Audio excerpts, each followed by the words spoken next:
देखिए कल किसी बहुपद की वैल्यू हमने किसी चर के मान पे निकाली थी और दूसरे सवाल तक हम पहुंच गए थे। आज देखते हैं 2.2।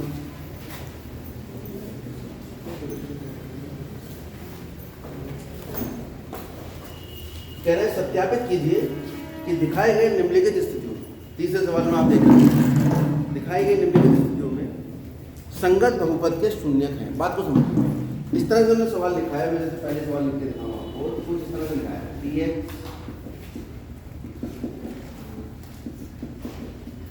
इस तरह का सवाल है।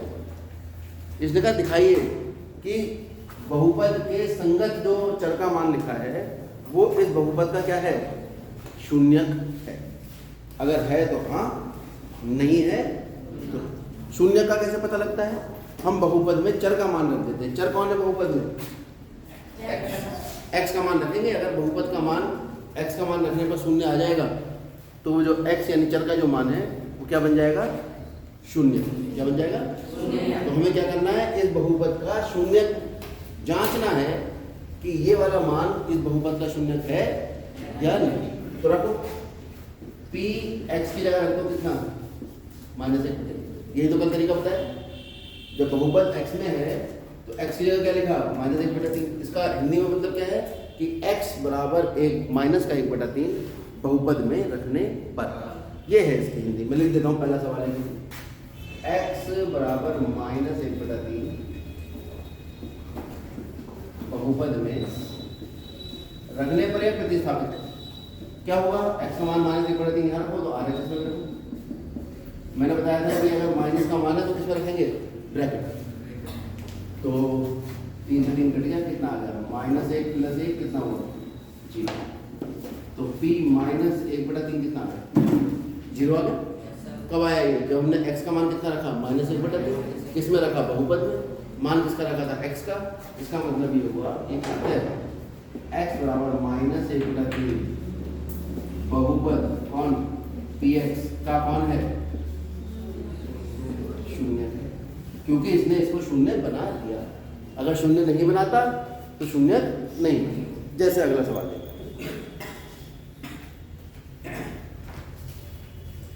दूसरा सवाल। उसने बहुपद दिया है px बराबर 5x-, और आपको जो ये इसे समीकरण लगा के कह दिया कि भाई जांच करो कि x का मान 4/5 इसका शून्य है या नहीं। ठीक है, जांच करने के लिए अब मैं ये नहीं लिखूंगा कि x का मान रखने पर, अब मैं सीधा लिख देता हूँ x की जगह 4/5।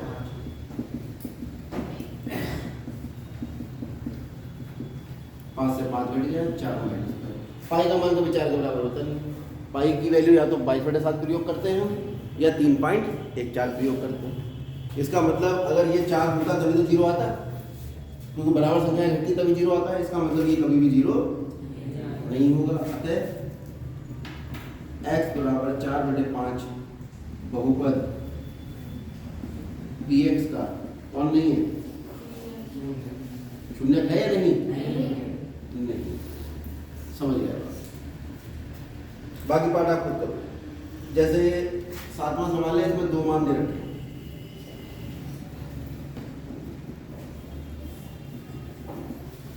एक मान दिया है माइनस का 1/3, एक माइनस का 2/3। ये 2 मान हुए थे। अब इन 2 मानों में हमें जांच करनी है कि ये बहुपद के शून्यक हैं या नहीं। कौन, x के मान। किसके शून्यक है या नहीं, है या नहीं पता थोड़ी ना। जब मान रखोगे x का और ये शून्य आएगा तब ये पता लगेगा कि ये शून्यक है या नहीं। शून्य कहते हैं उसको जो बहुपद को शून्य बना दे। चर के वह मान जो बहुपद को शून्य बना देते हैं क्या कहलाते हैं, कोई बहुत बात इसमें रॉकेट साइंस नहीं। चलो रखो। तो p में x की जगह -1/3 रख देंगे। ये लिख के भी दिखा देता हूँ, x -1/3 ये। इसके लिए हम जांच रहे हैं कि ये बहुपद हमारा जो दिया है ये माला मान x बराबर -1/3 इसका शून्य है या नहीं। शून्य का मतलब 0। तो रखो 3 माइनस का 1/3 का वर्गमूल माइनस 1। कल हमने बताया था माइनस का वर्ग तो प्लस ही होता है, 1 का वर्ग 1 और वर्गमूल 3 के वर्ग से वर्गमूल कट जाएगा। माइनस 3 एकम 1 माइनस 1 कितना आ गया? इसका मतलब क्या होगा कि x बराबर माइनस 1/3 बहुपद px का क्या है? शून्य। अभी एक मान और बचा है, कौन सा? 2/वर्गमूल। तो यहाँ मैं x की जगह 2/वर्गमूल लिख देती हूँ, 3 गुणा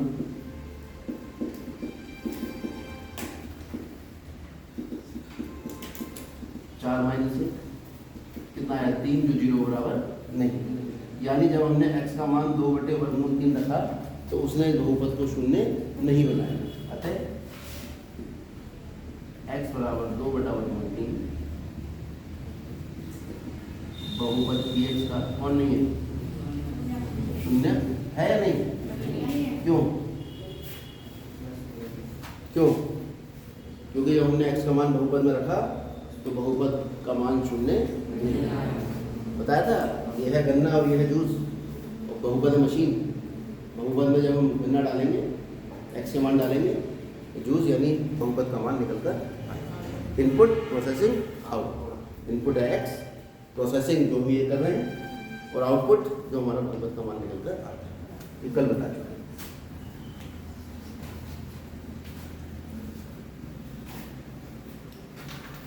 आखिरी सवाल, चौथा सवाल मैं पढ़ के बता रहा हूँ, किताब से उतारोगे आप। निम्नलिखित स्थितियों में प्रत्येक स्थिति में बहुपद का शून्य ज्ञात कीजिए। क्या है सवाल हमारा? लिख देता हूँ, चलो। बहुपद का शून्य ज्ञात। तो बहुपद है हमारे पास पहले सवाल में px बराबर x। अब दो तरीके हैं बहुपद का शून्य ज्ञात करने। या तो आप अपने मन में सोच लो कि ऐसा कौन सा मान है x का जो यहाँ रखा जाए और इसको 0 बना दें, ट्रायल एंड एरर मेथड। ठीक है, रखो जांचो, तो कभी कभी तुरंत पता लग जाएगा। जैसे यहाँ पता लग रहा है x का मान कितना रख दें ताकि ये शून्य बन जाए? -5 रख दो। शून्य कब आता है? जब किसी संख्या में उसी का ऋणात्मक जोड़ा जाता है। किसी संख्या में मान लो 5 है, 5 में जोड़ो -5 प्लस -5 कितना आ गया? किसी संख्या में से उसके बराबर संख्या घटती है तभी 0 आ सकता है, और बराबर संख्या घटती नहीं है, उस संख्या की ऋणात्मक संख्या जुड़ती है, उस संख्या की ऋणात्मक संख्या। तो यहाँ पर अगर मैं देखूँ सीधा x की जगह कितना लिख दूँ? -5 कितना आ जाएगा? क्योंकि साफ साफ दिख रहा था। ये कौन सा मेथड है? जांच, ट्रायल एंड एरर। प्रयास किया हमने, जांच की, तुक्का लगाया, आंसर आ गया। ठीक है, 1 रखते x का मान तो 1 + 5 6 आता है, 2 रखते 7 आता है, -1 रखते, अब सीधे मैंने -5 रखा, कितना आ गया? 0। इसमें जुड़ेगा कैसे निकालो? खाली कह दिया कि शून्य ज्ञात करो। तो इसका मतलब क्या हुआ? आता है x बराबर -5, इसका शून्य है, बहुपद px का कौन होगा? शून्य होगा। एक तरीका तो ये। अब दूसरा सवाल देखते हैं, चौथा पार्ट। अब इसका बहुपद कैसे ज्ञात करते हैं? x का कौन सा मान है? 1 2 3 4 -5 -6 -7 बटे के भी रख सकते हो, बहुत दिमाग लगाना पड़ रहा है। ठीक है, तो यानी कोई ना कोई ऐसा मेथड होना चाहिए जो आसानी से बहुपद के शून्य हम ज्ञात कर लें। ठीक है, वो मेथड क्या है? याद रख लो, पहला स्टेप है, यदि किसी बहुपद के शून्य ज्ञात करने हैं तो उस बहुपद को ही शून्य के बराबर रख लीजिए। एक समीकरण बन जाएगी, उसे हल कर लीजिए। हल करके जो भी x का मान आएगा वही आपको समीकरण आपने एक चर राशि में हल की हैं पिछले साल। ठीक, क्या करते हैं हम? बहुपद का क्या ज्ञात करना है? शून्य ज्ञात करने के लिए पहला स्टेप क्या है? बहुपद को शून्य के बराबर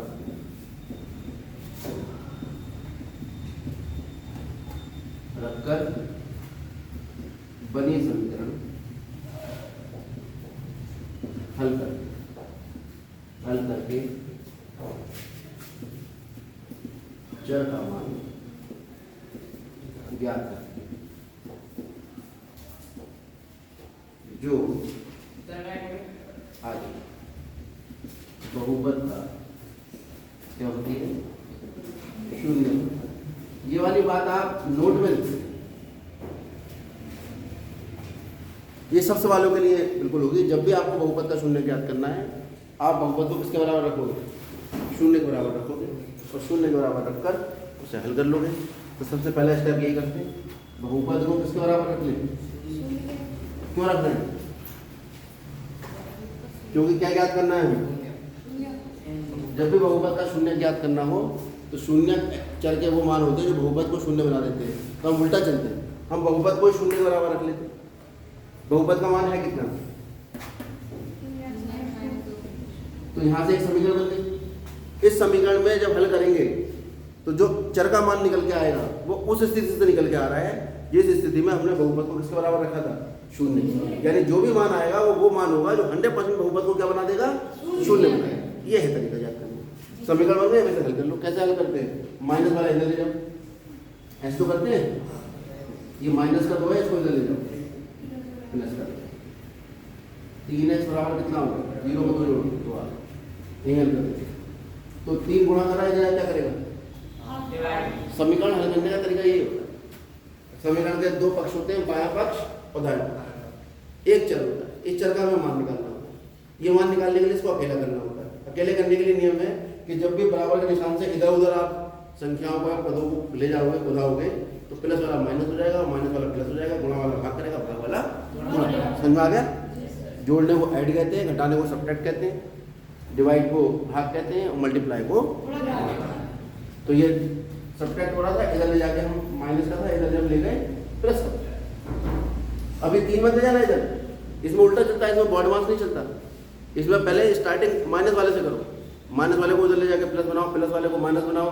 जब ये अकेला रह जाए एक्स, अब कोई नहीं है प्लस माइनस, अब गुणा वाले को भाग में लेके जाओ। ये नियम याद है, इसमें उल्टा चलता है। अब ये गुणा कर रहा है, इधर क्या करेगा?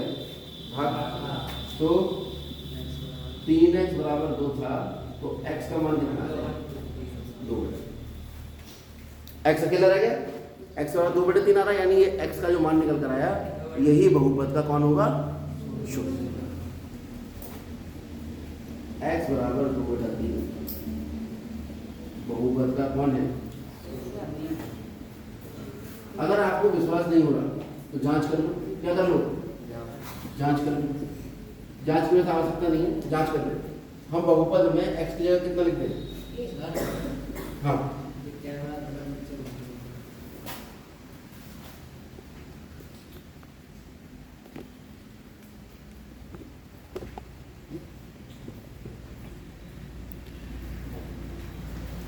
अब बहुपद में x की जगह कितना लिखते हैं? 2/3। 3 गुणा 2/3 माइनस 2, तो क्या हो रहा है? हाँ ठीक, तो 3 एकम 3, 2 माइनस 2 कितना आ गया? 0। आ गया नहीं आ गया? हो गई जांच पूरी?